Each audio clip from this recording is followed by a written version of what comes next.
Alléluia. Alors, je vais faire quelques annonces. Ce sera pas oui, pour faire celui. Alléluia. Alléluia. Alors, je vous souhaite tous la bienvenue au Centre chrétien des Sept-Îles. C'est une grande famille. Alléluia. Merci Seigneur. Alléluia. On a quelques petites annonces. Après, je vais céder ma place à nos invités. Au pasteur Michel Charbonneau et à son épouse Louise, qui vont nous partager ce qu'ils ont sur leur cœur et nous parler de ce qui se passe un peu à Haïti. Alors, je vais mettre la diapo suivante. Je vous remercie pour vos dîmes et vos offrandes et je prie la multiplication pour l'avancement de l'œuvre ici à Sept-Îles sur la Côte-Nord et jusqu'aux confins de la terre. Ici à Sept-Îles, on est déjà aux confins de la terre d'un côté, mais c'est comme il y a d'autres extrémités de la terre aussi. Amen? La diapo suivante. Vendredi, à 17h, il y a un comité d'évangélisation et il est suivi à 18h par un temps de prière pour l'évangélisation des âmes de la région de Sept-Îles. Je vais mettre la diapo suivante. Samedi et dimanche prochain, il y a un événement de prévu. Ça va se faire à l'extérieur de ce côté ici. Et de l'autre côté, vous pouvez stationner. Il va y avoir de la prière, l'enseignement des chants, de la musique à l'extérieur, et puis des jeux gonflables, du maquillage, du barbecue, avec des hot dogs gratuits et toutes ces choses. C'est une journée un peu familiale, d'accord? Et vous êtes tous conviés et vous pouvez inviter des gens et des petites familles à venir. Alors, je vais mettre la diapo suivante. Si vous n'avez pas commandé votre T-shirt encore, vous avez seulement à scanner le code barre et puis vous allez pouvoir remplir un bon de commande et recevoir des T-shirts. OK? OK. Mercredi, un peu plus j'oubliais, mais mercredi, on est déjà le 14 août. Mercredi, le 14 août, il y a une réunion de prière ici à 19h. Vous êtes tous les bienvenus. Vous voulez goûter de la présence de Dieu, vous avez besoin de prière, vous êtes le bienvenu. Alléluia. On est là pour cela. Je vais mettre la diapo suivante. Il me semble que je connais eux autres. Hein? Oui. Ils sont là. Tu peux mettre la diapo suivante et puis je vais introduire Michel. Qui a bien accepté de venir à Sept-Îles et de plus voir combien Sept-Îles c'est beau. Mais on ne l'a pas juste fait venir pour ça. On veut entendre parler de Haïti et on veut recevoir tout ce que le Seigneur peut déposer sur son cœur ainsi qu'à Louise. Est-ce qu'on peut leur donner une bonne main d'applaudissement?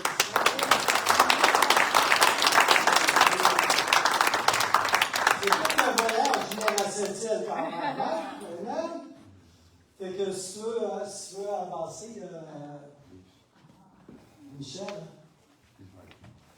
Ou Louis. Bon, peut-être je vais te prêter celui-là. Il y a 2 boutons.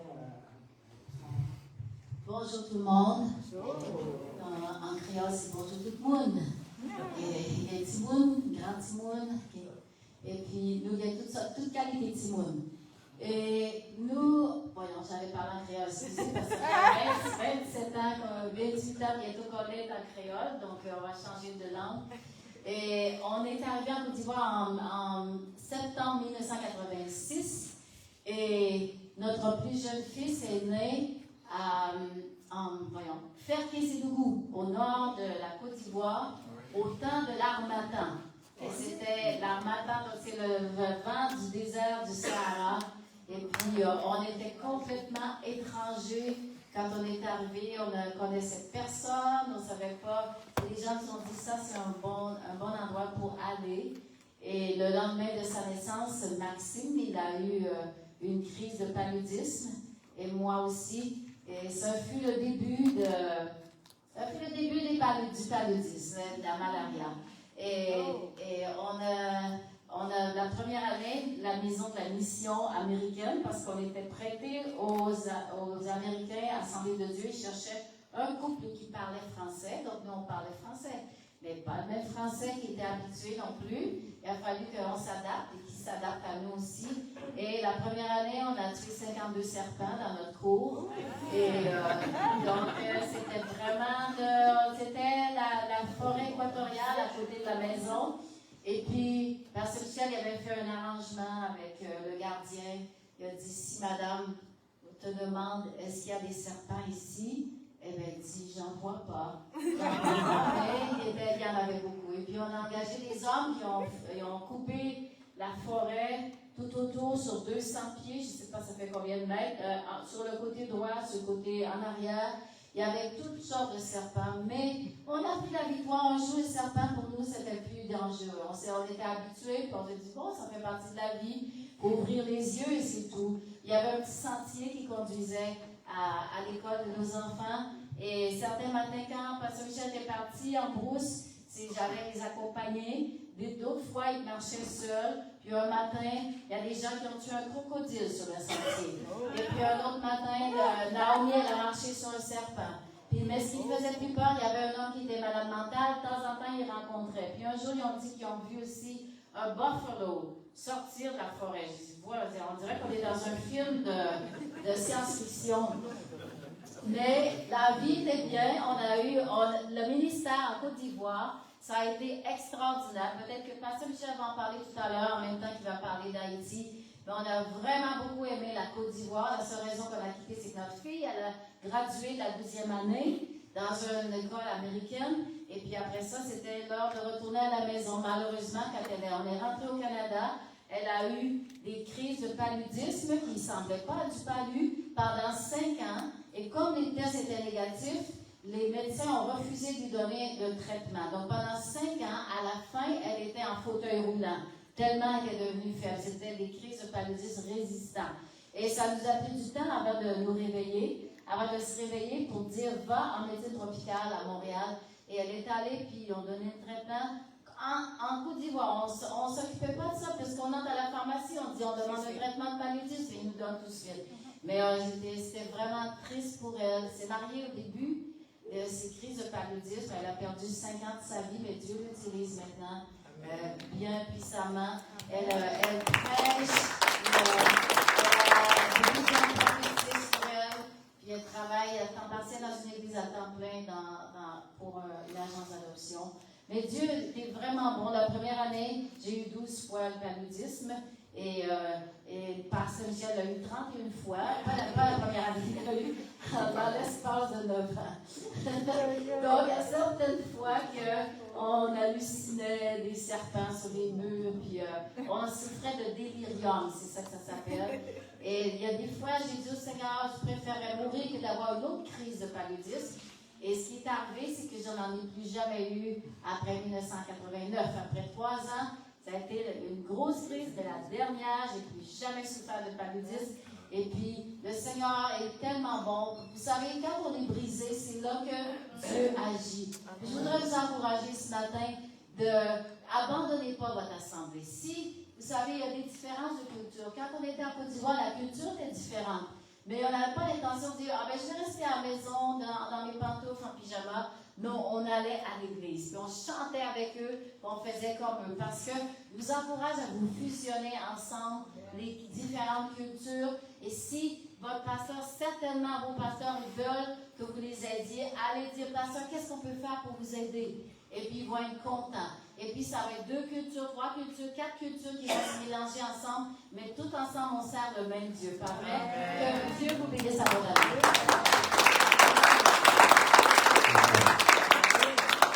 Amen. Merci beaucoup. Et c'est vraiment une joie et un privilège d'être ensemble ce matin et de pouvoir louer notre Dieu.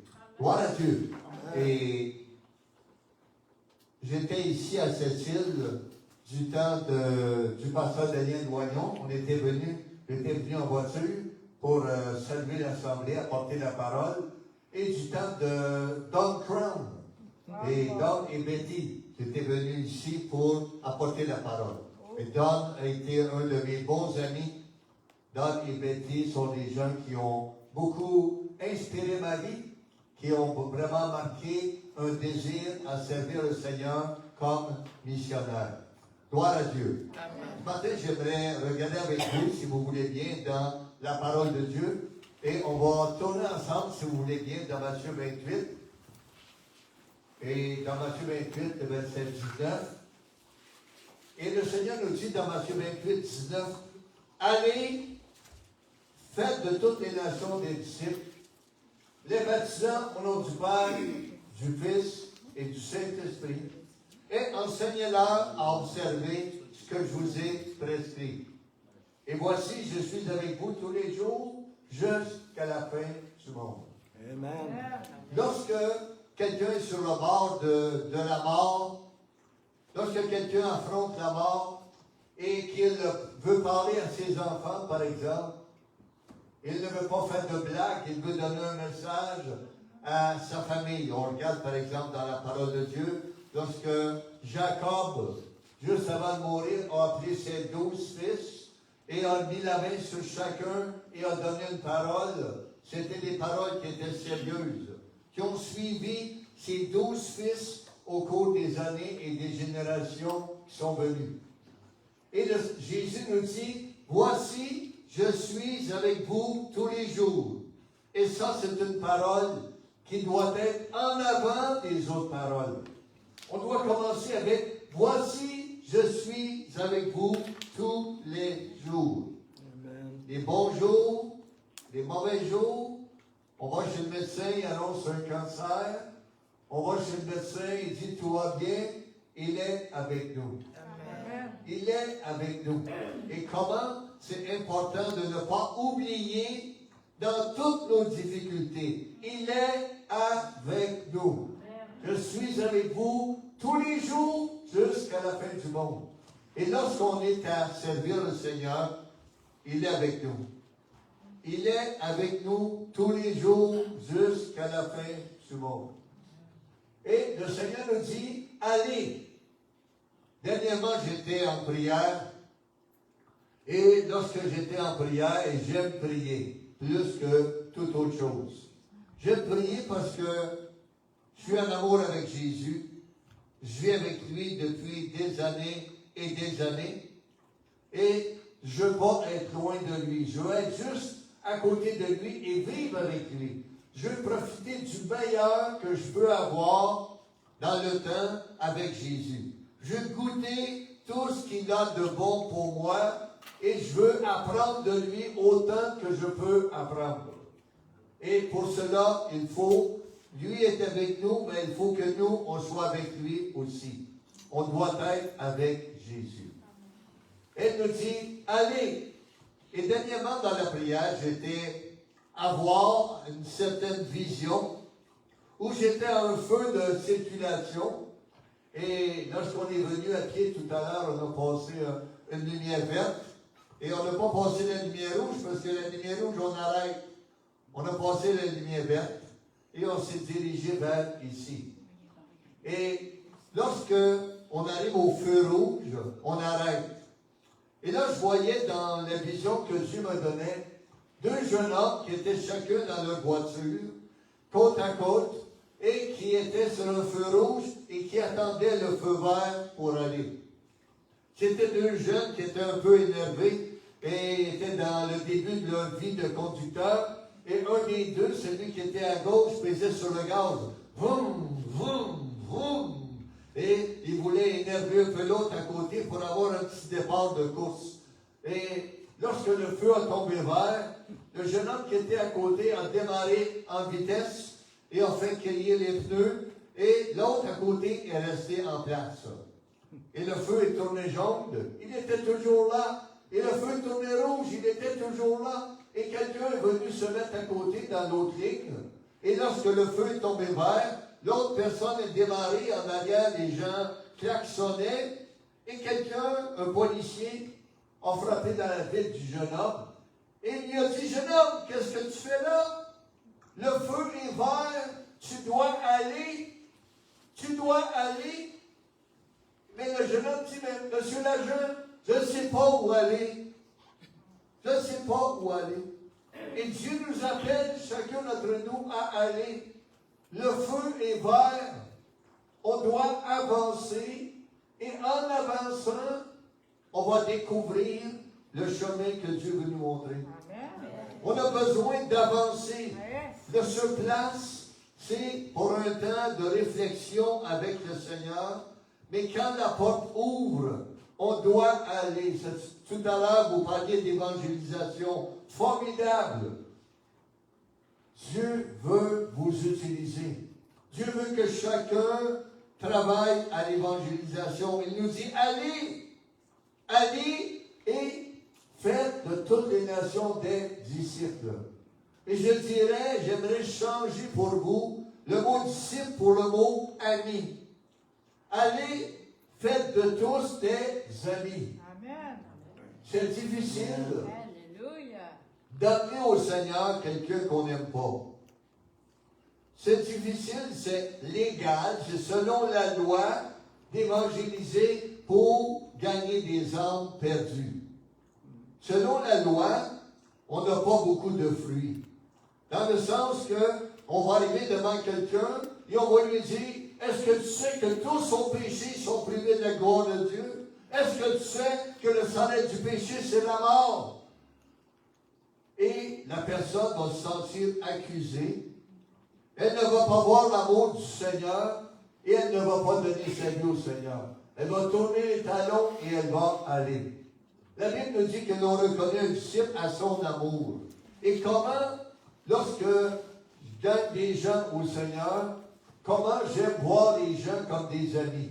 Des amis que je veux voir avec moi pour l'éternité dans le ciel. Lorsqu'on était en Côte d'Ivoire, on a eu le privilège de voir dans le sud-ouest, on a eu le privilège de voir des choses formidables que pas beaucoup d'yeux ont vues. À toutes les 3 semaines, on baptisait une centaine de personnes dans l'eau à ce moment-là.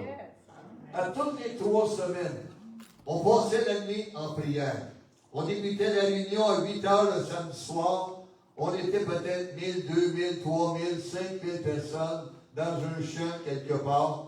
Et dans le coin de Grabo, de Tabou, de Grand Béribé ou de Sassandra. Et on avait réuni des églises alentour de nous. Et on était là pour une semaine ou pour un long week-end à prier et à servir le Seigneur. Et le samedi soir, on commençait la réunion de prière. Et j'aimerais tellement passer du temps à parler de la prière. C'est tellement important. Si on pouvait avoir la journée ensemble, c'est tellement important la prière. La prière, c'est la communion avec Dieu. C'est la place où on parle, c'est la place où il nous parle. Et on passait la nuit en prière. On a vu des choses formidables. Ce qu'on faisait, c'est qu'on disait, OK, aujourd'hui, peut-être qu'il y a des dames qui sont mariées et qui n'ont pas d'enfants encore. Ça fait 3 ans que vous êtes mariés et vous allez avancer à gauche, en avant ici. On va prier pour vous. Et peut-être qu'il y a des gens parmi vous qui cherchez un travail et ça ne fonctionne pas, vous allez avancer à droite, en avant. Et on prenait un temps pour motiver les gens et après ça, on priait. Je me souviens, une dame est avancée en avant et cette dame-là a demandé la prière parce qu'elle était stérile, elle ne pouvait pas avoir d'enfant. Et lorsque je suis venu pour prier pour elle, le Saint-Esprit m'a dit non, tu ne pries pas. Et on a envoyé cette dame-là à Flaquier sur le Go à l'hôpital Baptiste. Et on a dit, va prendre des échographies, va prendre des examens. Et lorsque tu vas revenir, on va savoir pourquoi on va prier. On va voir Dieu agir. Et la dame est allée, et lorsqu'elle est revenue, elle était découragée. Et le docteur, les médecins lui ont dit, à l'intérieur, c'est comme un sac qui est vide. Il n'y a rien à l'intérieur pour créer un enfant. Il n'y a pas de trompe, il n'y a rien à l'intérieur. Et il n'y a pas d'enfant possible dans ta vie à toi. Et là, on a dit, Seigneur, on sait pourquoi on prie. Et on a prié, on a imposé les mains, on a prié pour cette dame-là. Et 3 mois, 4 mois après, elle est venue, elle a dit, gloire à Dieu, j'aimerais donner un témoignage. On a dit oui. Elle a dit, je remercie le Seigneur, je suis enceinte. Dieu a créé ce qui n'était pas à l'intérieur. Dieu a créé ce qui n'était pas à l'intérieur. Pendant les 9 ans où on était là-bas, au cours de ces nuits de prière, à 4 heures le matin, on arrêtait la nuit de prière et on partait à pied et on allait baptiser des gens, soit dans la rivière, soit sur le bord de la mer, soit dans un trou qu'on avait creusé dans la forêt pour avoir de l'eau. Et on baptisait une centaine de personnes dans l'eau.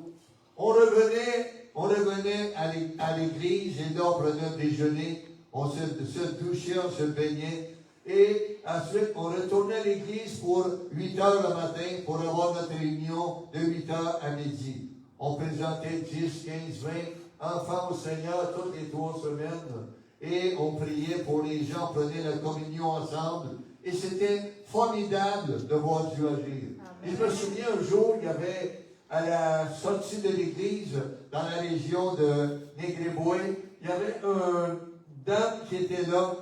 Et elle s'est placée devant le véhicule. On avait passé la nuit. Depuis samedi matin, on était réveillés. Et on était rendu dimanche à midi. Donc, ça faisait un 30-32 heures qu'on était debout. Et on avait prêché 2-3 messages. On avait marché, baptisé les gens dans l'eau, épuisés. Et là, la dame se place devant la voiture. Elle dit, je ne vous laisse pas aller si vous n'entrez pas dans la maison pour prier pour mon enfant.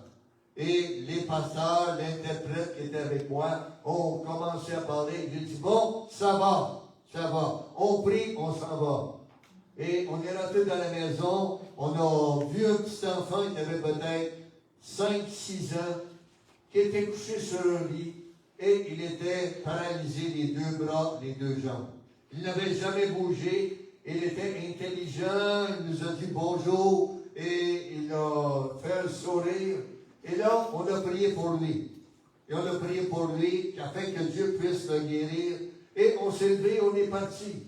Et on n'a pas discuté vraiment, est-ce que c'est trop, est-ce que c'est Dieu est celui qui fait le travail. Nous, on est obéissants, on va aller et Dieu fait le travail s'il veut faire le travail. Et on est parti, et 3 semaines après, le chef du village, qui était un musulman, nous a fait venir, il a dit, s'il vous plaît, est-ce que vous pourriez venir me rencontrer? Donc, le pasteur de la région a vraiment insisté, et j'ai dit, OK, on va aller. Donc, lorsqu'on est arrivé, on est rentré dans la maison, on a salué le chef, il nous a reçus traditionnellement, et on a marché dans le village avec lui. Lorsqu'on est arrivé à la maison, il a frappé à la porte et là, j'ai eu peur. J'ai eu peur parce que je me suis dit peut-être que le petit enfant est mort. Et si le petit enfant est mort, ils vont nous dire qu'est-ce que vous avez fait. Et là, on rentre dans la maison, le lit est vide. Et là, je me suis dit waouh, problème. Et là, On a salué la maman qui était là. Et là, le chef du village est allé par la porte arrière, a ouvert la porte et il a dit, venez. Et on est sorti dans la cour et qu'est-ce qu'on a vu? Gloire à Dieu, le petit garçon courait partout. Il était complètement guéri. Dieu a fait le miracle. On fait le Dieu de miracle. Pendant 9 ans, on a vu plus de 3000. On avait un cahier où on marquait la date, le village ou la ville où on était, le nom de la personne, son prénom et quel était le problème, quel était le témoin ou le médecin qui soignait. Et on marquait ce qui s'était passé, la conclusion. Et on a vu plus de 3000, soit sourds, muets ou aveugles, guéris dans les 9 années où on était là-bas. Dieu a fait des choses formidables. 3000 personnes ont reçu. Et la plupart d'entre eux étaient des musulmans. La plupart d'entre eux étaient des gens qui venaient pour recevoir de Dieu, ne sachant à quoi s'attendre. Et beaucoup de ces gens-là ont donné leur vie au Seigneur. Dans le sud-ouest, chez les Crewmen, les gens pratiquent comme ailleurs beaucoup la sorcellerie. Et dans chaque village, les gens offraient un enfant en sacrifice tous les 28 jours. Le premier jour de la première lune, ils prenaient un enfant qui disparaissait de la main de maman et ils allaient dans la forêt pour offrir l'enfant en sacrifice. Et au cours des années, on a eu 29 chefs de village qui ont donné leur vie au Seigneur.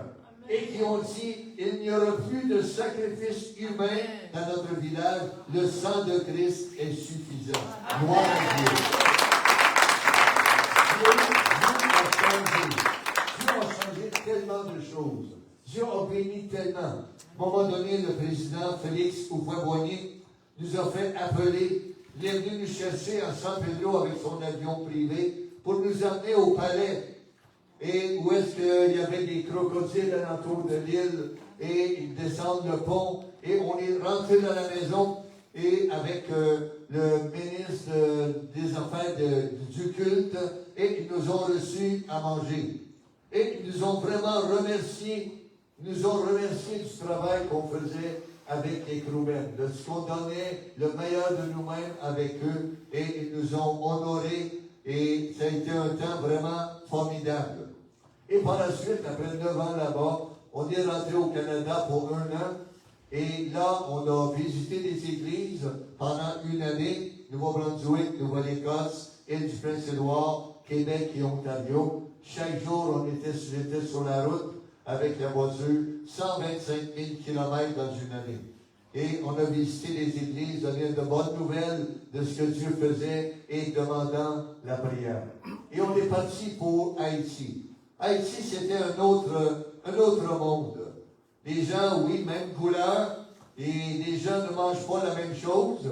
En Côte d'Ivoire, vraiment, j'aimais la tchéké, j'aimais le foufou, et j'aimais vraiment manger là-bas ce qu'il y avait à manger, qui était diversifié. Et en Haïti, c'est pas beaucoup diversifié. C'est beaucoup, c'est différent. C'est différent.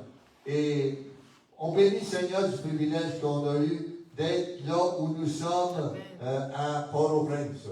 On est dans le centre de la ville, à Delma 75, Delma 83, et on a choisi la place à cause de l'éducation de nos enfants.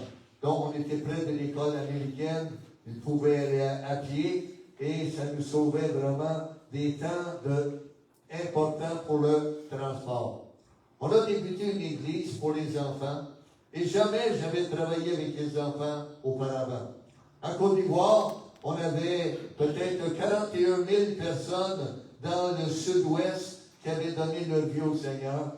Et c'était formidable de voir 16 jeunes pasteurs qui avaient fait équipe avec nous et qui servaient le Seigneur. On avait une centaine de prédicateurs laïcs qu'on formait chaque année avec le livre de Timothée, Tite, Philémon et les épîtres de Paul, les évangiles. Et eux allaient dans les villages pour prêcher la bonne nouvelle. Et le pasteur était dans la ville, responsable peut-être d'une 15aine d'églises alentour de la ville. Et les prédicateurs laïcs allaient apporter la parole le dimanche matin. Et on avait peut-être 800 diacres qui étaient dans le comité dans ces églises-là et qui servaient le Seigneur. Formidable comment Dieu a apporté quelque chose. Les dernières nouvelles qu'on avait eues de la Côte d'Ivoire étaient peut-être 1 200 000 chrétiens pentecôtistes dans l'Église nationale. Et vraiment, il y avait 300, il y a peut-être 4 ans, on a reçu des nouvelles. Il y avait 300 étudiants qui ont sorti du collège biblique. Et les 300 étudiants ont tous reçu une clé symbolique pour une nouvelle église qui a été fondée au cours de l'année. 300 églises ont été fondées pendant l'année et 300 jeunes pasteurs ont commencé leur ministère dans ces 300 églises-là. Et Dieu continue à travailler en Côte d'Ivoire d'une façon formidable. Maintenant, les missionnaires se sont retirés. L'Église nationale s'est prise en main. Les Français ont quitté, les Suisses ont quitté, les Canadiens ont quitté et les Américains ont quitté. Et maintenant, c'est eux qui gèrent leur Église et on bénit le Seigneur de ce que la maturité s'est installée dans le pays. Et là, nous sommes en Haïti. Là-bas, c'est vraiment différent.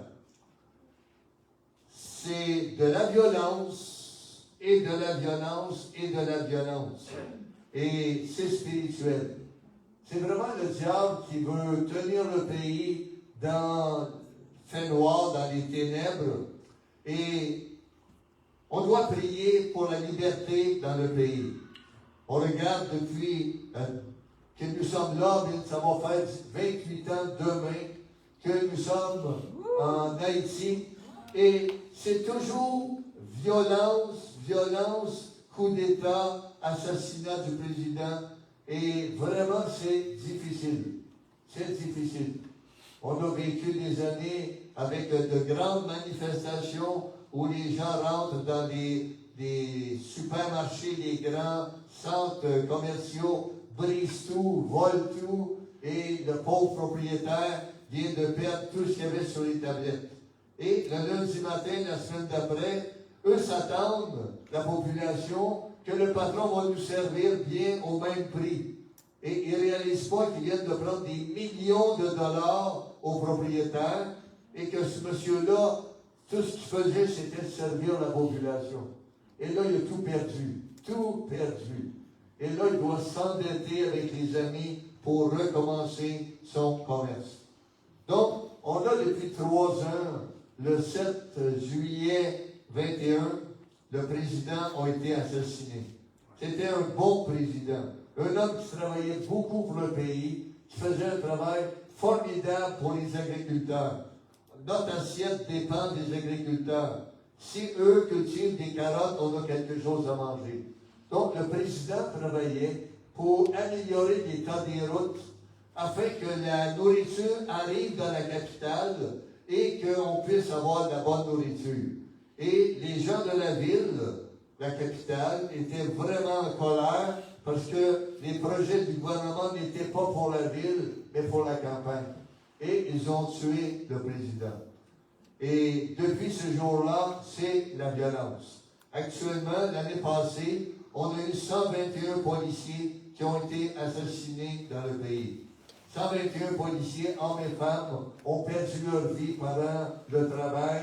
Ils ont été tirés, ils ont été brûlés vivants ou brûlés morts, ils ont vidé de l'essence sur eux, qu'ils soient vivants ou qu'ils soient morts, et leurs corps ont été calcinés. L'année passée, 2023, on a eu plus de 2500 kidnappings dans la ville ou dans le pays. Et ça, c'est juste ce qui est déclaré. Beaucoup de gens veulent garder le silence parce qu'ils ont peur de dire « j'ai été kidnappé ». Donc, 2500 personnes ont été kidnappées, ont dû verser une rançon pour arriver à être relâchées, un 10 000, un 20 000 dollars américains pour être relâchés. Et avec cet argent-là, les gangs achètent des armes pour devenir de plus en plus puissants. Les gangs, c'est à peu près 12 000, 15 000 jeunes et moins jeunes qui sont armés, qui vont entrer dans un grand quartier et qui vont tirer en l'air et là tirer sur les gens. Et là, les gens fuient.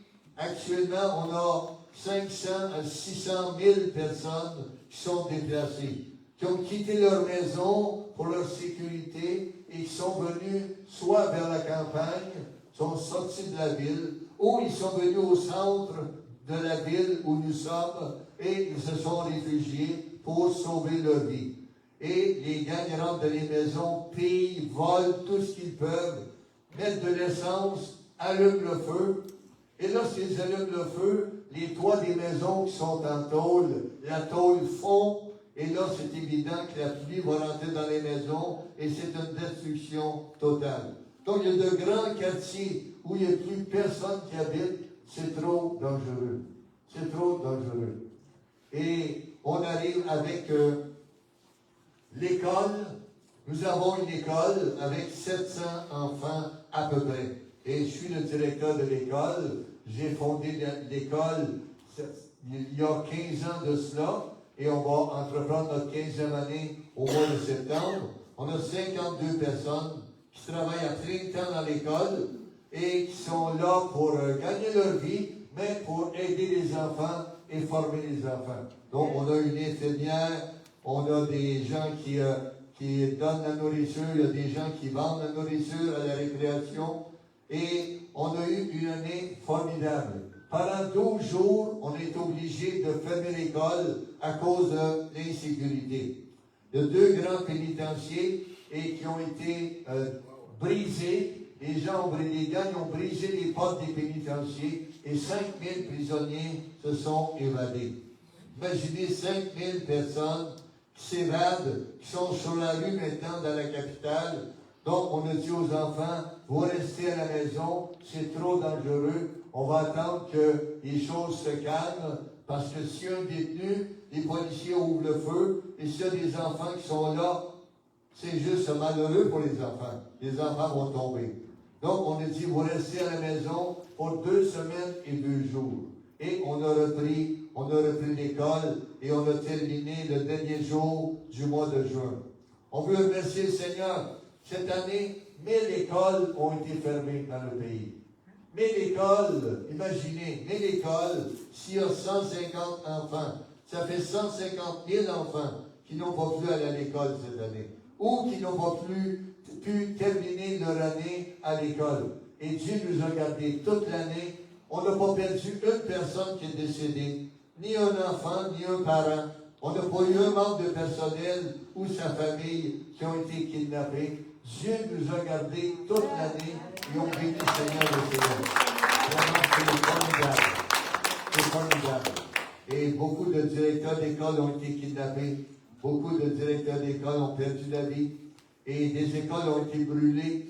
Et des écoles ont été vraiment dévastées par les voleurs. Certains groupes il y a plusieurs gangs qui sont là dans le pays. Et les gangs vont prendre, par exemple, une école, ils vont prendre les bancs pour cuisiner, vont chauffer le bois des bancs, des tables, pour cuisiner le riz qu'ils ont mangé, qu'ils ont volé quelque part, et ils vont dormir dans les classes. Donc, après quelques semaines, tout est brisé.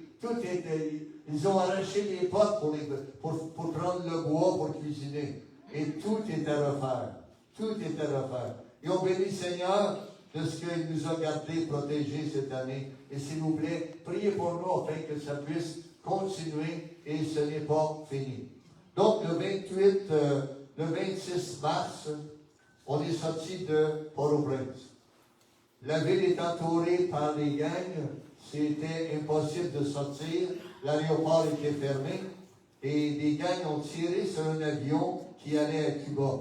Donc, les Cubains étaient dans l'avion. Et à un moment donné, une gang a ouvert le feu sur l'avion qui était au sol. Et les gens dans l'avion sont sortis à 4 pattes et ont été se réfugier.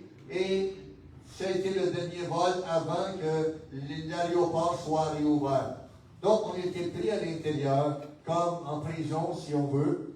Et moi, je ne voulais pas sortir. Je voulais rester là-bas. Je voyais plus important pour moi d'être là-bas, de servir l'Église que de chercher à sauver ma vie. Mon idée était, lorsque l'ours ou le lion ont attaqué les quelques moutons de David, David n'a pas fui pour sauver sa vie. Il a risqué sa vie pour quelques petits moutons. Il a risqué sa vie avec le lion qui est vraiment terrible ou l'ours qui est vraiment dangereux afin de sauver les moutons qui lui avaient été confiés. Et moi, je ne voulais pas sortir.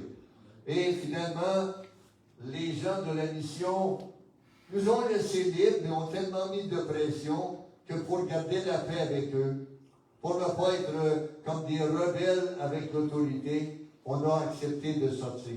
Donc, depuis le 26 mars, on a quitté la maison, on a quitté l'église et on a pris l'hélicoptère pour arriver à Cap-Haïtien et prendre des avions pour arriver au Canada.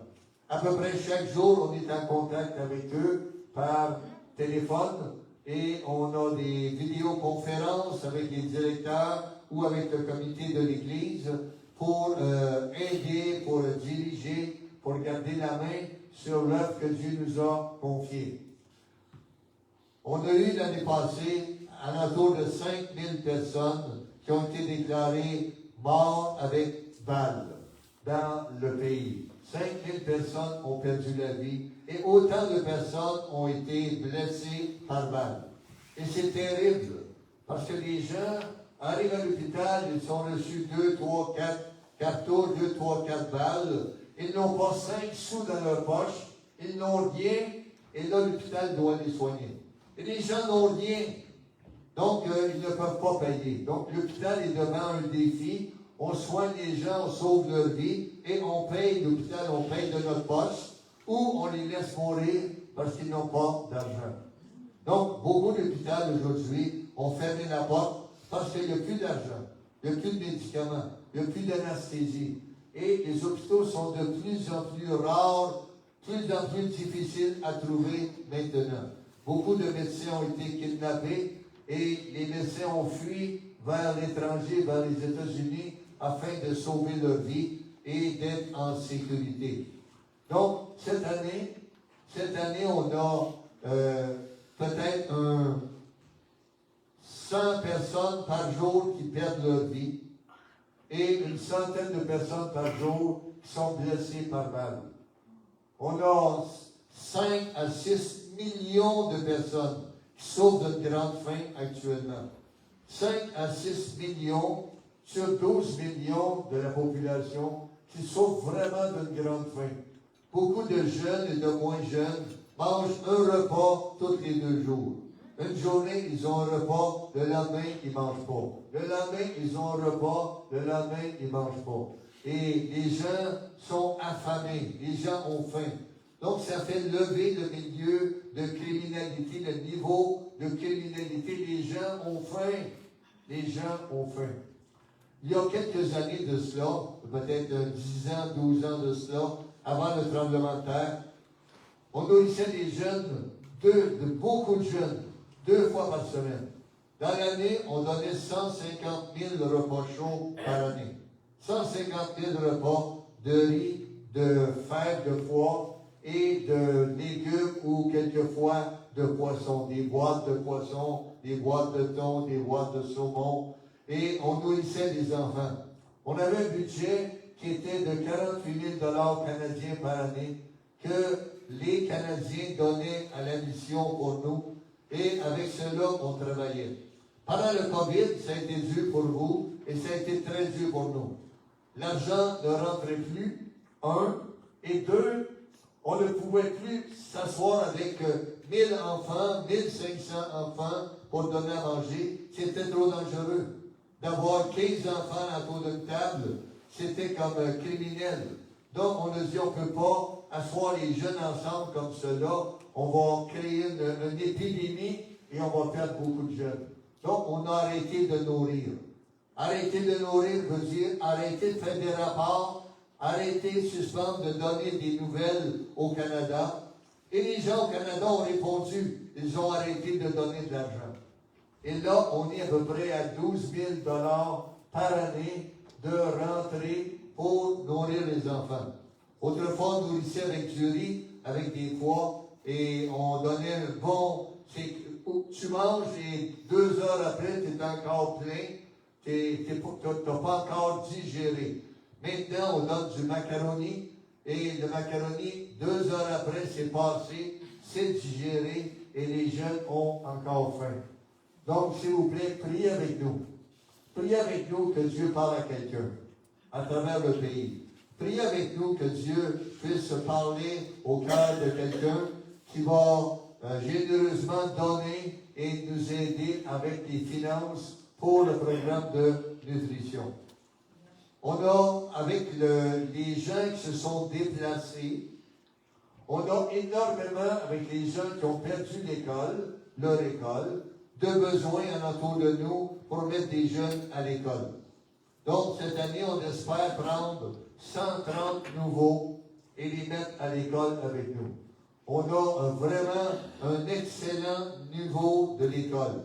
Par exemple, de la 7e à la 13e année, on enseigne le français, on enseigne l'anglais, on enseigne l'espagnol et on enseigne le créole.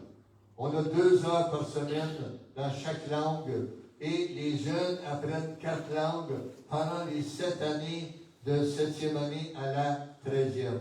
Donc, on donne un niveau d'éducation qui est formidable. En 9e année, on a l'examen d'État pour passer au secondaire. L'année passée, avec 65 jeunes ou 60 quelques jeunes, un jeune n'a pas réussi. Et c'était une jeune fille qui, malheureusement, était enceinte. Sa mère ne savait pas qu'elle était enceinte. Elle était troublée parce qu'il fallait qu'elle annonce à maman qu'elle était enceinte et elle a échoué son examen d'État. Mais on a pratiquement 100% de réussite. On a une équipe de professeurs formidables, des gens qu'on a payés pour les mettre à l'école, pour les former comme enseignants à l'école normale et les gens ou à l'université. Et les gens sont bien formés. Et on bénit le Seigneur du service qu'on donne à ces jeunes-là. Et on est là à regarder maintenant à une nouvelle année. Pour nous, on veut rentrer au pays. Quelqu'un m'a demandé l'autre jour, quand est-ce que vous voulez retourner au pays? Quand est-ce que vous retournez au pays? J'ai dit aux gens, hier. Quand est-ce qu'on retourne? Hier. On veut être là-bas. On doit être là-bas. On doit être là pour prendre en charge l'école, planifier une nouvelle année. Cette année, on a perdu des gens qui sont partis vers les États-Unis. On a perdu notre administrateur, Jean-Philippe, qui est parti vers les États-Unis. On a perdu une de nos directrices, 7e, 8e et 9e, qui est aussi partie, qui a émigré aux États-Unis. Donc, il y a 3 professeurs qui nous ont quittés pour les États-Unis. Et bien pour eux, mais moins bien pour nous. Donc, on a besoin de remplacer le personnel. On vient de perdre notre professeur d'anglais et on a besoin de trouver un bon prof d'anglais afin que les jeunes aient un bon vocabulaire, que les jeunes aient un bon accent lorsqu'ils parlent anglais et lorsqu'ils vont déménager dans d'autres pays, que les gens vont comprendre leur anglais. Donc, c'est vraiment important. Donc, priez pour nous, s'il vous plaît, afin que Dieu ouvre la porte, que l'on puisse retourner là-bas, que l'on puisse reprendre le travail et la maison. À la maison, on a 5, 6, 7 jeunes qui habitent avec nous. Ce n'est pas une orphelinat, c'est les jeunes qui étaient abandonnés, qu'on a pris avec nous, et c'est comme nos enfants. Ils habitent dans notre maison, et des jeunes pleurent actuellement. Maman, papa, quand est-ce que tu vas rentrer à la maison? On s'ennuie. Et on dit, on ne sait pas. On ne sait pas. Imaginez si vous partez en vacances, vous laissez les enfants à la maison, ou vous partez pour le travail, et les enfants disent, papa, quand est-ce que tu reviens? Je ne sais pas. Maman, quand est-ce que tu reviens? Je ne sais pas. Et eux ont toutes les responsabilités de la maison sur le dos, et vraiment, c'est beaucoup pour eux. On a une jeune fille qui travaille avec nous, Marika, qui a 27 ans. C'est une jeune fille que je forme. Je suis en train de former, d'informer pour prendre ma place. Et un jour, Dieu voulant, je vais partir pour le ciel. Un jour, je vais partir pour aller à la rencontre du Seigneur. Et ce jour-là, quelqu'un doit rester pour prendre soin de l'œuvre du Seigneur. Et on est à former Marika à prendre ce travail-là. Une jeune fille intègre, honnête, qui habite dans notre maison et qui vit avec nous. Et pour elle, actuellement, tous les problèmes lui tombent sur la tête. Elle est là à faire le payroll pour payer 52 ouvriers. Elle est là à regarder pour engager. Et vraiment, c'est des choses qu'elle n'a jamais fait avant. Et elle est seule. Donc, on doit prier vraiment que l'on puisse retourner à la maison et que l'on puisse reprendre notre travail et continuer à avancer afin de pouvoir aller de l'avant. Nous sommes actuellement à regarder, à nous affilier avec les assemblées de Dieu haïtiennes. Donc, c'est une église qui est identique à la nôtre, l'assemblée de Dieu, mais on croit la même chose, le nom est différent. Et là, on veut devenir une de leurs églises. Ils ont à peu près 250 églises dans le pays. Et on veut qu'ils deviennent on veut devenir une de leurs églises afin qu'ils vont pourvoir les pasteurs, pourvoir le personnel pour encadrer l'église. Donc, priez, s'il vous plaît, afin d'aller de l'avant. Autrefois, on recevait des frères, des sœurs du Canada, anglophones et francophones, pour venir nous visiter. Les gens venaient pour faire des travaux pendant 2 semaines. Donc, chacun payait son billet d'avion. Chacun était bénévole. Et les gens venaient manger notre table avec nous. Et on avait des temps de partage formidables. Donc, pour 1 semaine, 2 semaines, les gens étaient là. Et on a actuellement un besoin immense. Un besoin grand. On a besoin d'électriciens. On a besoin de plombiers. Oui, on a besoin de plombiers. Et ne dis pas non. Et on a besoin de gens qui savent travailler le bois pour faire des armoires et de nous aider à avancer.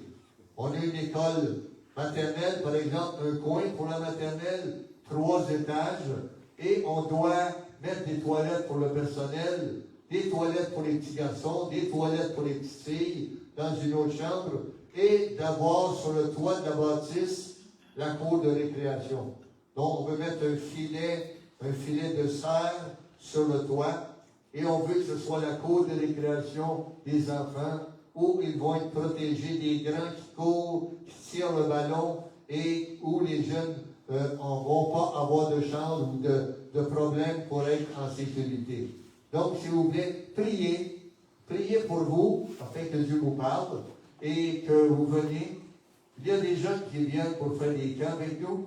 La dernière semaine du mois d'août, cette année, on va avoir un camp, et malheureusement, on n'est pas là, mon épouse et moi, pour regarder à la nourriture et engager les gens qui vont encadrer. Et le thème cette année, c'est « On doit obéir ». On doit obéir. Obéir à Dieu, obéir aux parents, obéir aux professeurs, obéir au pays. On doit obéir. Donc, il va y avoir un camp où les gens enseignent la parole de Dieu. Les gens ont des jeux. Les gens jouent au ballon ensemble. Il y a des tournois. Et priez, s'il vous plaît, que Dieu nous envoie les équipes dont on a besoin. Beaucoup de travail à faire. Beaucoup de travail. Tout ce qui a été fait là a été fait par des Canadiens. Donc, j'ai dessiné les plans et j'ai présenté les plans aux architectes, aux ingénieurs qui ont corrigé ce qu'il y avait à corriger et j'ai supervisé la construction. Et les équipes sont venues faire beaucoup de travail, faire des escaliers, faire des chambres de bain, la plomberie, l'électricité. Et là, on doit avancer. On a besoin d'aide. S'il vous plaît, on a un dentiste qui vient avec nous du Nouveau-Brunswick. Il est venu peut-être 22, 23, 24 fois. Et quand il vient pour 2 semaines, au début, il arrachait 1000 dents dans 2 semaines. 1000 dents! C'était pas de blague. Les gens passaient, il y avait beaucoup de vieillards qui venaient, qui n'avaient jamais vu c'était quoi un dentiste. Et tout était gâté dans la bouche, tout était pourri. Et là, il arrivait, le dentiste s'essuyait le front parce qu'il fait chaud, se grattait la tête et il disait, mais qu'est-ce qu'on va faire avec cette personne-là? Tout est à enlever. Tout est à enlever. Il n'y a plus rien de bon. Tout branle, tout tremble. Et là, on proposait, et la personne disait, enlève, ça fait mal. Et là, il enlevait 1, 2, 3, 14, 15. Il vidait la bouche. Et c'était triste. Maintenant, on répare. Maintenant, on n'enlève plus de dents, on répare les dents et on prend soin des gens. Donc, chacun des étudiants qui est là a des soins dentaires quand le dentiste est là. On a besoin de quelqu'un pour parrainer un enfant. Les enfants qui sont là sont parrainés par des Canadiens, des Maritimes jusqu'en Colombie-Britannique. Et c'est 41 $ par mois. On achète des livres pour les enfants et on est en train de le faire actuellement. Et au crayon, cahier, face-règle, on achète la toile. On a acheté plus de 1 kilomètre de toile, une pièce de toile, 1 kilomètre de long pour faire les uniformes des garçons et des filles. Donc on coupe, on donne, supposons un 3 mètres au grand, 3 mètres de tissu, on leur donne l'argent et ils vont faire coudre leurs pantalons ou leurs 2 jeux. Et on donne aux jeunes des maillots avec les cushions de l'école et on est obligé légalement d'avoir un uniforme pour que les gens soient identifiés de quel milieu ils viennent. Donc, on a des dépenses là, on doit payer le personnel, on doit payer les locaux. On a une infirmière qui a été super bien formée, Miss Unicena, qui s'occupe des enfants, qui donne les premiers soins et avec les parents, et qui s'occupe de l'école du dimanche. L'école du dimanche, on a une école du dimanche à peu près avec 1000 personnes. On a sur le rôle de l'école du dimanche à peu près 1000 personnes qui sont là. Et c'est formidable. Jésus a dit, allez, faites de toutes les nations des disciples, les baptisant au nom du Père, du Fils et du Saint-Esprit. Et le baptême d'eau, c'est un engagement de bonne conscience. Et quand on est baptisé, on s'engage à vivre selon le Seigneur. Ça ne veut pas dire qu'on est parfait. Ça ne veut pas dire qu'on ne va pas tomber. On va tomber, Dieu va nous aider à nous relever. Mais on a besoin d'amener les gens à être baptisés dans l'eau. Et si parmi vous, il y a des gens qui ont connu le baptême d'eau lorsque vous étiez un petit bébé, d'accord, et on n'est pas là pour parler, mais on est là pour baptiser des adultes, des grands jeunes, et de s'engager à servir le Seigneur. Et ça nous dit, enseignez-leur à vous servir. Et une chose que j'ai réalisée, lorsque je prêche, vos oreilles sont ouvertes, vous allez recevoir la bénédiction, l'enseignement, vous allez aller à la maison et vous allez dire « wow », et vous allez dire « wow », mais c'est moi seul qui parle. Lorsqu'on a l'école du dimanche, on a 20, 10, 20, 30 personnes qui vont enseigner. On est en train de former des gens à enseigner la parole de Dieu. Et on a un programme formidable de l'école du dimanche où les gens ont un programme de lecture lundi, mardi et chaque jour de la semaine. Les gens ont un programme à lire à la maison. Des versets qu'on imprime et on leur donne. Et je sais qu'ici, tout le monde lit la Bible chaque jour. Mais là où nous sommes, les gens ont de la difficulté à lire. Les gens ont des parents qui sont souvent, n'ont pas eu le privilège d'aller à l'école. Les parents ne savent ni lire ni écrire. La plupart de nos jeunes n'ont pas de papa. Ils vivent avec maman ou grand-maman. Donc, de développer des jeunes à la lecture, c'est difficile. Donc là, on leur donne un programme où chaque jour de la semaine, ils vont lire.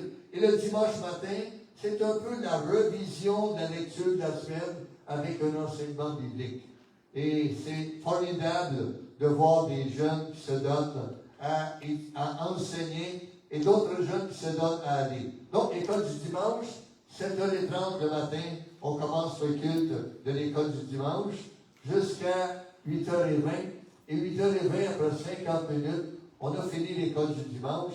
Et là, on prend un temps de louange, un temps de repos. On prend un temps de louange où on chante, on bénit le Seigneur. Et par la suite, on a l'enseignement de la parole de Dieu qui est là le dimanche matin. C'est difficile actuellement pour les jeunes d'avoir perdu leur pasteur. On a 4 prédicateurs qui sont là. Le premier, le deuxième. Bon, chaque dimanche, un prédicateur est là. Mais les gens disent, mais où est le pasteur? Et les gens manquent de leur pasteur. Le pasteur n'est pas là. D'abord, je suis au bureau et malheureusement, au cours des années, j'ai été attaqué par une maladie qui s'appelle Drusen. C'est une maladie qui attaque le nerf de l'œil, le nerf optique. Entre l'œil et le cerveau, il y a un nerf qui donne le signal. Vous regardez, vous voyez une couleur, c'est le nerf qui fait passer au cerveau, c'est rouge, c'est bleu, c'est vert. Et pour moi, la maladie a détruit le nerf optique. Donc, de mon œil droit, je suis complètement aveugle. Je ne vois rien. Et l'œil gauche est aussi attaqué et ça descend. Donc, c'est difficile, mais Dieu m'a béni avec des oreilles et avec une bonne mémoire. Donc, je suis au bureau et là, il y a un jeune de l'école ou un professeur qui rentre, un parent, et Marika va me dire, bon, pasteur, Fabiola veut te voir. Là, je dis, OK, Fabiola. Fabiola enseigne la 2e année. Donc, je dis, oui, Fabiola, viens t'asseoir. Et je peux voir peut-être 10 personnes par jour, 10 à 12 personnes, chaque jour, qui viennent me voir pour un problème. Les gens sont malades, les gens ont des problèmes à la maison, et je suis là à écouter et à donner des conseils. Donc, et là, le pasteur n'est plus là. Donc, c'est difficile vraiment pour l'Église de ne plus avoir le berger qui est là à répondre aux besoins qu'ils ont. Donc, priez, s'il vous plaît, que Dieu ouvre la porte, que l'on puisse retourner là-bas et que l'on puisse reprendre la vie avec nos jeunes qu'on aime et nos moins jeunes. Donc, on a des gens âgés qui sont avec nous et qui servent le Seigneur.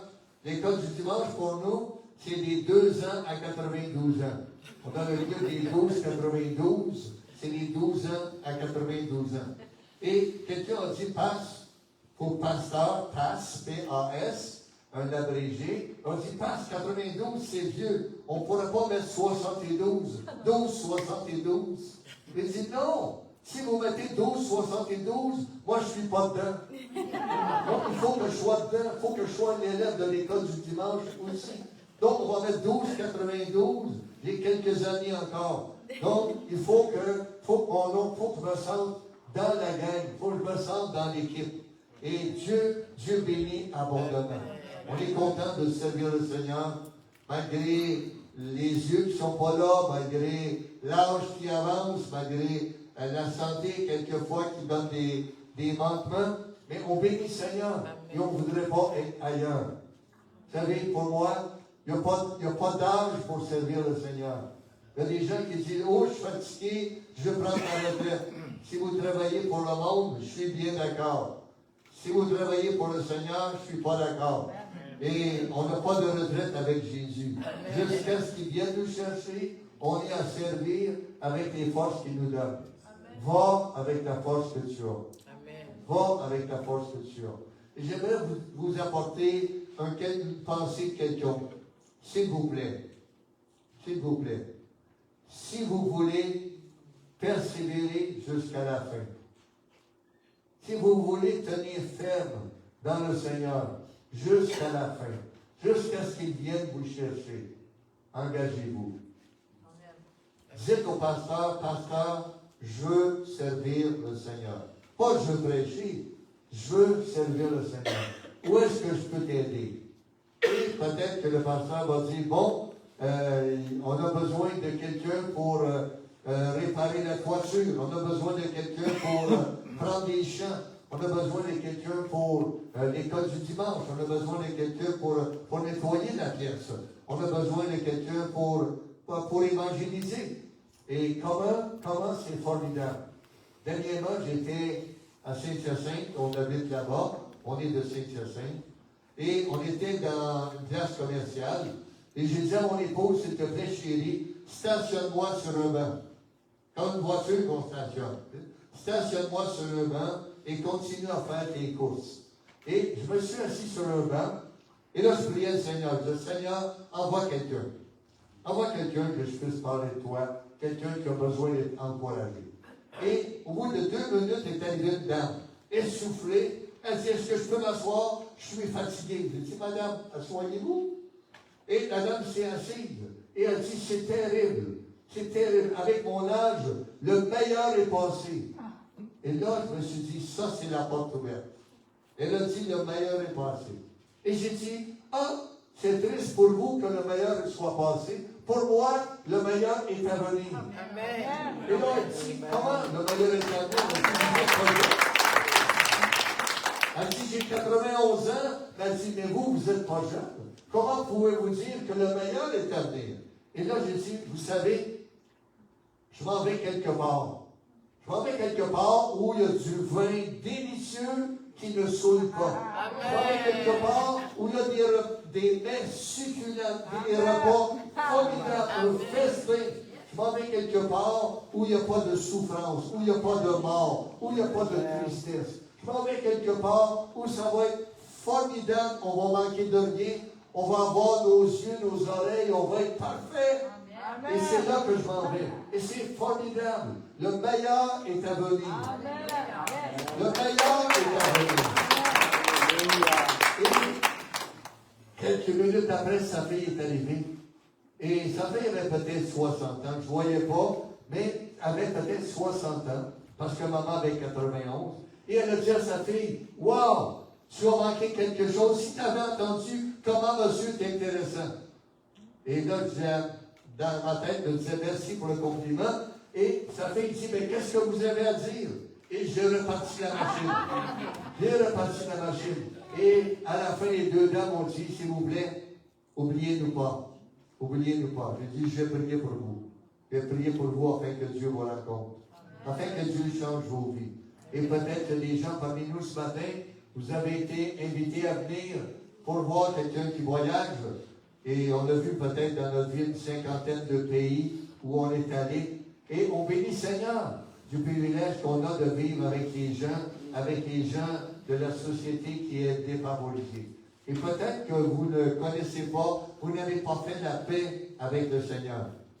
On aimerait vous inviter à faire la paix avec le Seigneur. À dire, Seigneur, j'ai péché, Seigneur, j'ai manqué. Seigneur, je ne suis pas à la hauteur de la situation. Et ma vie n'est pas vraiment formidable. Et j'ai honte de certaines choses que j'ai faites. Viens dans ma vie, change mon cœur.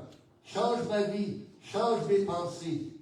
Et que ceux qui vivent en concubinage vont se marier. Dieu va parler. Que ceux qui vivent dans le péché, que ceux qui vivent dans le désordre vont changer leur vie. Et Dieu va vous aider. Dieu va vous diriger. Et c'est formidable. On n'est pas d'une famille chrétienne, ni Louise, ni moi. On n'a pas grandi comme des gens d'église. On était dans le monde. Et on n'était pas pire que les autres, mais pas meilleur que les autres. Et Dieu nous a changés. Dieu nous a rencontrés et est venu pour faire le miracle dans nos vies. Gloire à Dieu. Amen. Gloire à Dieu. Ce matin, j'aimerais vraiment vous inviter à prier. Vous invitez à prier. Priez pour nous. Priez que l'on puisse retourner. Priez que l'on puisse trouver des parrains. Priez que l'on puisse trouver des gens qui ont les moyens pour donner de l'argent pour la nourriture pour les enfants. Priez que Dieu règle le problème qui gagne et qui vraiment, beaucoup de vies sont perdues. Priez avec nous, que Dieu fasse le miracle. Et priez que Dieu puisse amener au salut les âmes perdues. On veut voir l'Église doubler. 2000, on veut aller à 2000. On veut voir Dieu ajouter à l'Église.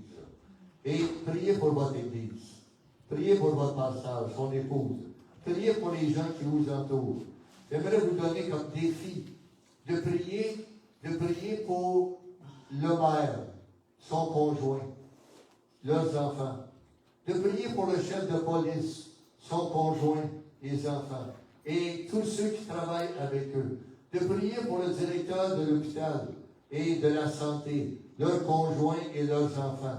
De prier pour le personnel. De prier pour les directeurs d'école, les enseignants. Prenez un point à la fois. Si vous pouviez pour une semaine, priez par exemple pour les gens à la mairie, à l'hôtel de ville. Priez pour eux qu'ils soient sauvés. Et la semaine prochaine, priez pour les gens de la sécurité, la police, les pompiers. Priez pour eux, pour leur famille. La semaine d'après, priez pour l'éducation, l'inspecteur d'école, le commissaire, le directeur d'école, les professeurs, les enfants qui sont à l'école. Priez pour leur salut. Priez qu'ils puissent rencontrer le Seigneur. Et faites le tour de la société. Priez pour les marchands. Pas tout le monde en même temps. Un groupe à la fois. Priez pour eux. Et vous allez sentir quelque chose. L'amour va grandir dans vos cœurs pour ces gens-là. Ils vont prendre la place dans vos vies. Dans notre église, on a un chef de police, un commissaire. Et on ne peut pas donner son nom. Parce que c'est un homme qui est vraiment important. Il y a 6 chefs de police qui travaillent contre les gangs. À lutter, c'est 12-15 000 jeunes qui ont des armes. Et un de ces hommes-là est dans notre église. Et c'est un homme qui est formidable. Son épouse a été baptisée à notre église. Les enfants ont commencé à grandir avec nous. Et actuellement, c'est dangereux pour eux de sortir de la maison parce qu'il y a des gens qui savent quel est leur métier. Et on a prié et on continue à prier pour cet homme-là. Lui a dit, moi, je veux pas être au bureau, je veux être dans la rue, sur le terrain, à travailler. Et le vendredi soir, j'aime téléphoner aux 2 semaines. Je téléphone au commissaire, là, je donne son nom, puis il dit, salut, comment ça va? Et là, il dit, oh, passe, ça va bien. Et toi? Et il dit, merci, ça va bien. Et là, j'ai dit, es-tu avec ta gang? Et sa gang, c'est les policiers. Il dit, oui, je suis avec ma gang. Donc là, ils sont 8 dans le véhicule. Et là, j'ai dit, veux-tu mettre l'intercom? Donc, il ouvre le speaker. Puis là, je dis, bonjour, messieurs, dames. Et là, ils disent, bonjour, passe. Et là, je dis, comment ça va? Là, ça va bien. Là, je les remercie pour le bon travail qu'ils font. Je les remercie parce qu'ils risquent leur vie pour nous. Et je leur dis, est-ce qu'on peut prier pour vous? Est-ce que je peux prier pour vous maintenant? Ils disent oui. Et c'est les gens qui sont inconvertis pour la plupart. Oui, tu peux prier pour nous. Et là, je prie pour leur sécurité. Je prie pour le salut de leur âme. Je prie pour leur famille. Je prie que Dieu les dirige vers des sentiers meilleurs, vers des chemins meilleurs. Vous devez croire que les gens dehors ne sont pas plus mauvais que vous étiez. Souvent, on met un mur et on vit dans l'église. On ferme les portes. Alléluia, et c'est bien. Et les gens dehors s'en vont droit en enfer. Et c'est pas bien. Bon, on a besoin de sortir. Tout à l'heure, quand j'entendais le pasteur qui parlait réunion d'évangélisation, j'ai dit, gloire à Dieu, il y a des gens qui vont évangéliser. Gloire à Dieu. Les gens de cette île ont besoin d'être sauvés. Ont besoin d'être sauvés. Et vous devez croire que Dieu va faire le miracle. Vous devez croire que Dieu va faire le miracle. Gloire au Seigneur. Une dernière, et je vous laisse avec cela. Dieu entend nos prières. Dieu entend vos prières. Et plus que vous pensez. Et souvent, on ne prie pas parce que prier, c'est pour les petits vieux. Quand j'étais jeune, chrétien, je pensais que la prière, c'était pour les petits vieux qui sont assis sur la terrasse, le balcon à la maison, sur leur chaise, puis tout ce qu'ils ont à faire, c'est prier. Donc, eux prient. Mais nous, les jeunes, on a d'autres choses à faire de plus important. Donc, on fait autre chose. Mais il y a quelques années, j'ai fait une expérience formidable. J'étais à la maison d'une salle de prière et une chambre qu'on a consacrée à la prière. Et j'ai mon fauteuil, Louise a son fauteuil, et j'aime m'asseoir la nuit pour prier. Et cette nuit est la meilleure nuit que j'ai passée depuis des mois. Merci. Et j'ai dormi toute ma nuit. Mais d'habitude, à minuit, je suis réveillé. Et là, je dis, je ne vais pas perdre mon temps, la salle de prière. Et je vais m'asseoir sur ma chaise, j'allume une petite lampe à côté de mon fauteuil et je commence à prier pour le quartier. Je commence à prier que le Seigneur travaille. Et ce soir-là, il y avait de l'autre côté de la rue, il y a un culte vaudou. Les vaudous ont leur lieu de culte de l'autre côté de la rue. Et là, c'est samedi soir, il est minuit, les gens boivent de la boisson, les gens crient, les gens chantent, les gens font de la musique, et jusqu'au matin, ils vont nous empêcher de dormir. Et dimanche matin, on s'en va prêcher, et on est fatigué, épuisé, avant de commencer la journée. Donc j'ai commencé à prier, Seigneur, je t'en prie, là où nous sommes, on a l'électricité quelques heures par jour, et il y a des journées qu'il n'y en a pas. Donc, on a des panneaux solaires, une génératrice pour pourvoir quand on n'a pas l'électricité de la ville.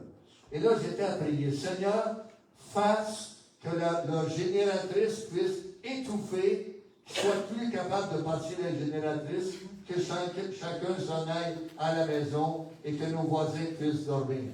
Seigneur, fasse que quelque chose se passe et que les gens puissent vraiment arrêter leur culte, soit bloqué.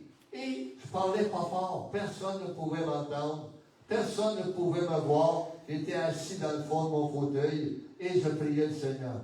Et quelle a été ma surprise? À un moment donné, j'ai entendu quelqu'un de l'autre côté de la rue qui était au micro et qui a crié « Pasteur Michel, arrête de prier! Arrête de prier! » Les gens, sans me voir, sans entendre, sans savoir, sentaient que la prière montait de ma part. Les gens sentaient la présence de Dieu qui était là. Et j'ai dit, Seigneur, je ne vais pas arrêter de prier. Je ne vais pas arrêter de prier, je vais prier 2 fois plus. Je vais prier 2 fois plus que ces gens-là se convertissent. Et 2-3 semaines plus tard, ça a été la dernière réunion des vaudous dans notre rue. Les gens sont partis ailleurs, on ne les a pas revus, ils ont été dérangés, ils ont été travaillés avec l'ennemi sur une autre rue. Ils ont béni le Seigneur de ce qu'il nous entend. Et pour moi, ça a été une grande révélation. Dieu, je priais, Dieu m'entendait, et imaginez, eux savaient que je priais. Quand ils ne m'entendaient pas, ils ne me voyaient pas. Donc, prenez courage, ouvrez la bouche et priez.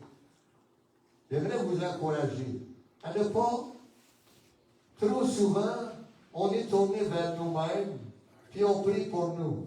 Je prie pour, oh, j'ai mal un pied, Seigneur, guéris mon pied. Oh, Seigneur, donne-moi l'argent pour le loyer. Oh, Seigneur, c'est moi et c'est moi. Bénis-moi, bénis-moi, bénis-moi. La Bible dit, donnez et vous recevrez. Si vous donnez votre prière pour les voisins, pour les gens de la ville, Dieu va vous bénir. Dieu va vous bénir. Si vous priez pour vous, la ville ne sera pas bénie et vous mettez une bénédiction. Et Dieu va dire à un moment donné, ben, regarde ailleurs qu'à toi. C'est égoïste de toujours regarder à soi. Donc, on doit penser aux autres, prier pour les autres. Priez pour les autres. Dieu va prier pour vous, Jésus auprès du Père, ou il va faire le miracle que vous avez besoin. Donc, que Dieu vous bénisse, chacun d'entre vous. Et merci en pile, merci beaucoup pour la façon dont vous nous avez reçus.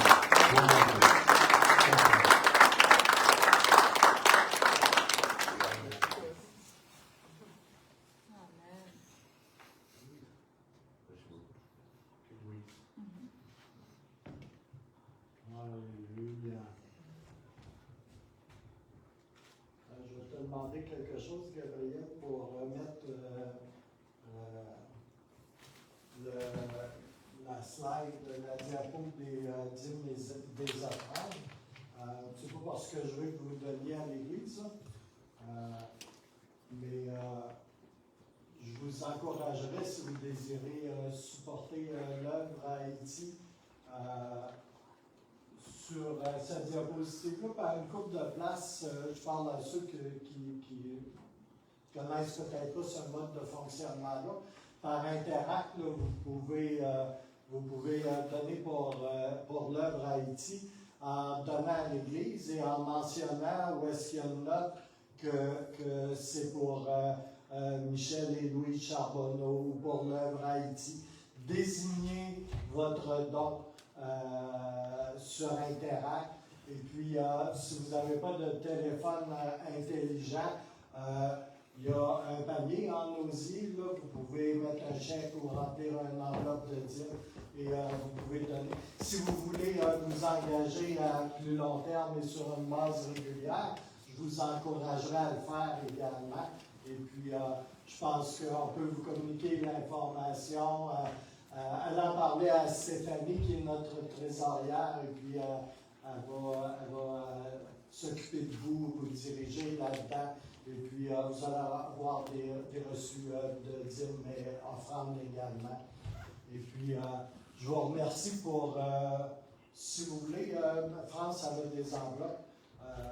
Vous pouvez mettre les clés de votre auto avec les enregistrements. On va la vendre aussi. On va acheter.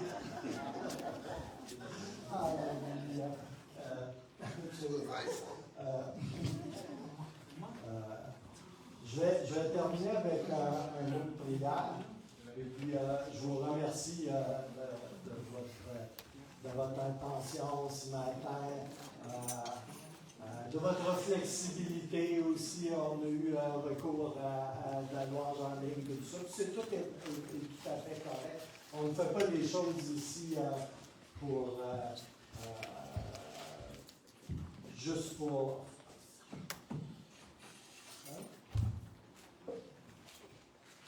Oui.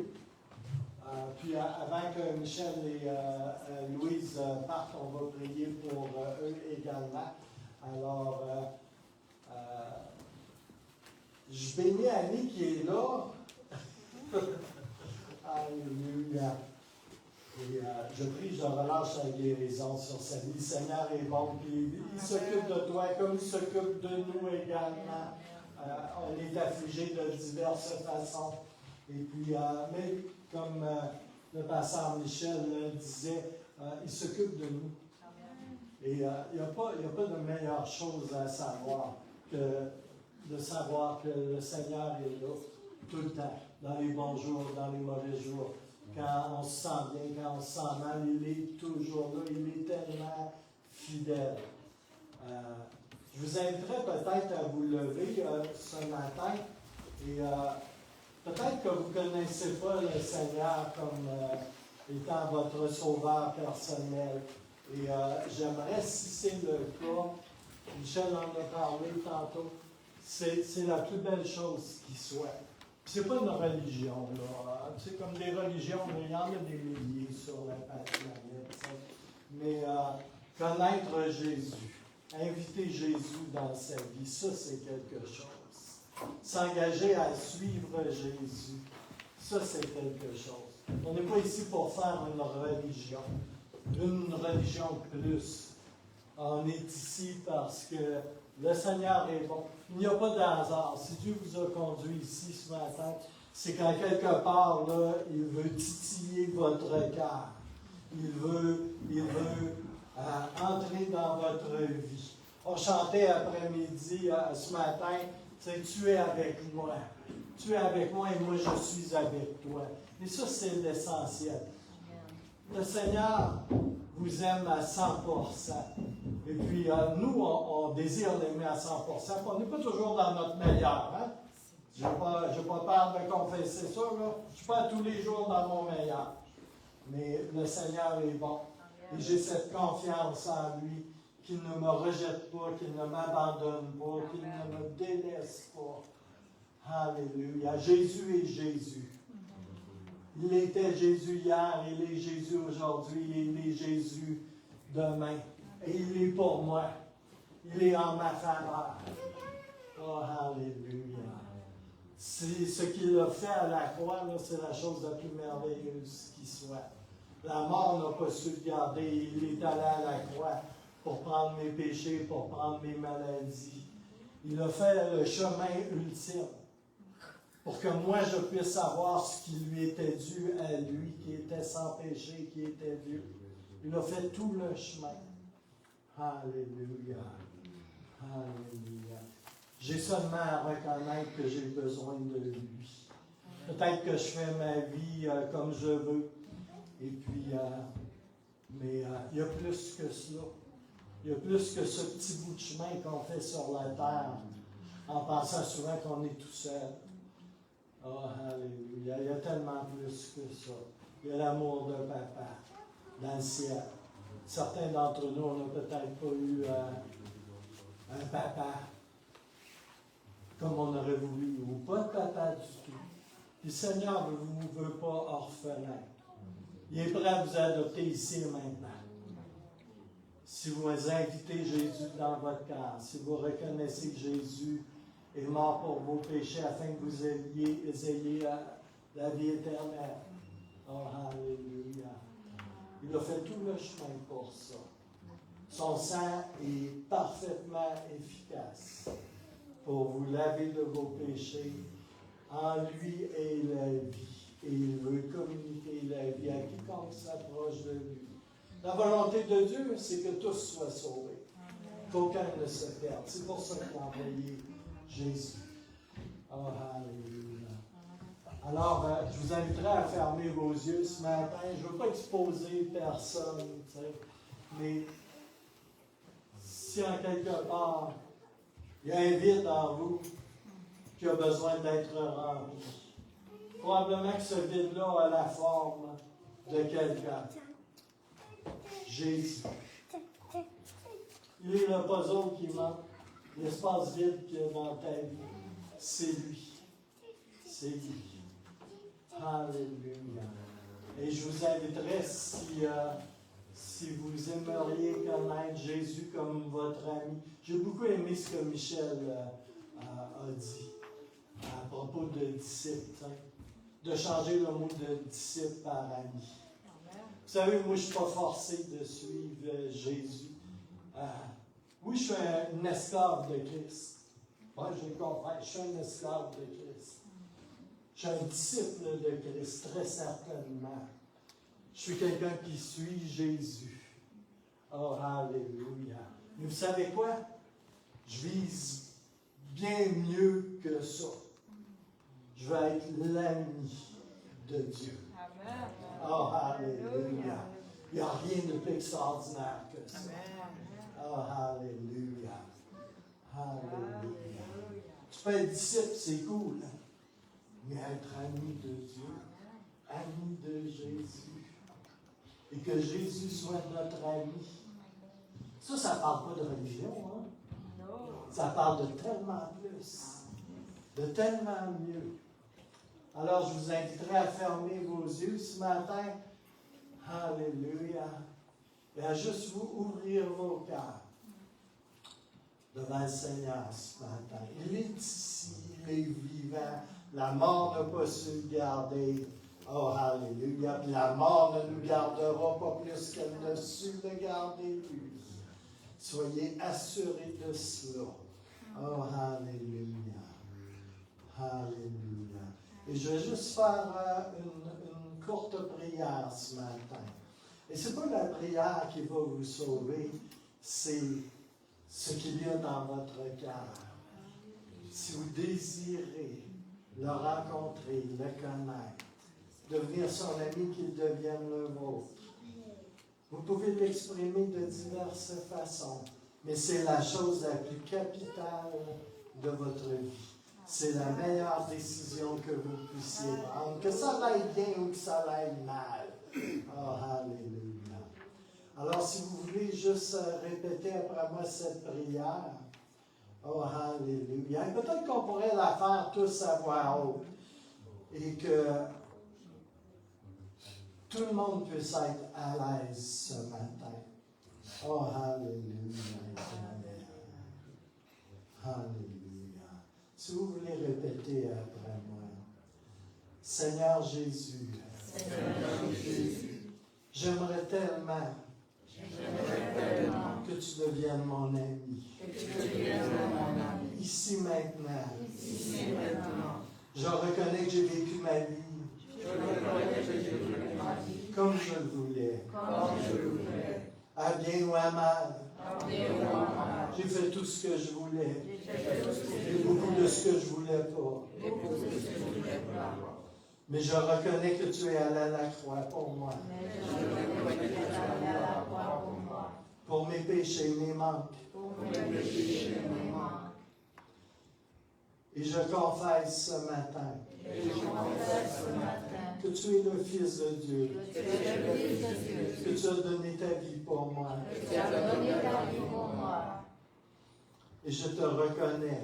Je te reconnais Et je t'invite et je t'invite comme étant le sauveur de ma vie, comme étant le sauveur de ma vie, mon rédempteur, mon Rédempteur, la source d'une nouvelle vie. la source d'une nouvelle vie. Puisses-tu souffler sur moi Puisses-tu souffler sur moi une vie nouvelle une vie nouvelle et me faire naître de nouveau. et me faire naître de nouveau. Et peut-être à nouveau. Et peut-être à nouveau. Alléluia. Dans le beau nom de Jésus, merci Seigneur pour les cœurs qui s'ouvrent ce matin, Seigneur. Et c'est un miracle. C'est pas quelque chose que l'on peut faire. C'est simplement un cadeau de Dieu. Oh, alléluia. Alléluia. Et si vous voulez, j'aimerais qu'on puisse entourer Louise et Michel. Vous pouvez sortir de vos bancs. OK? On est au centre chrétien des Sept-Îles. Okay? C'est une église, mais on n'est pas pogné en arrière des bancs. Puis, si vous voulez avancer un peu, Michel, parce que Michel et Louise, hier, je l'appelle Micheline. Je dois connaître que Micheline quelque part. Je vais interrompre la discussion en ligne. Je ne veux pas que vous soyez mal à l'aise non plus, mais j'aimerais qu'on les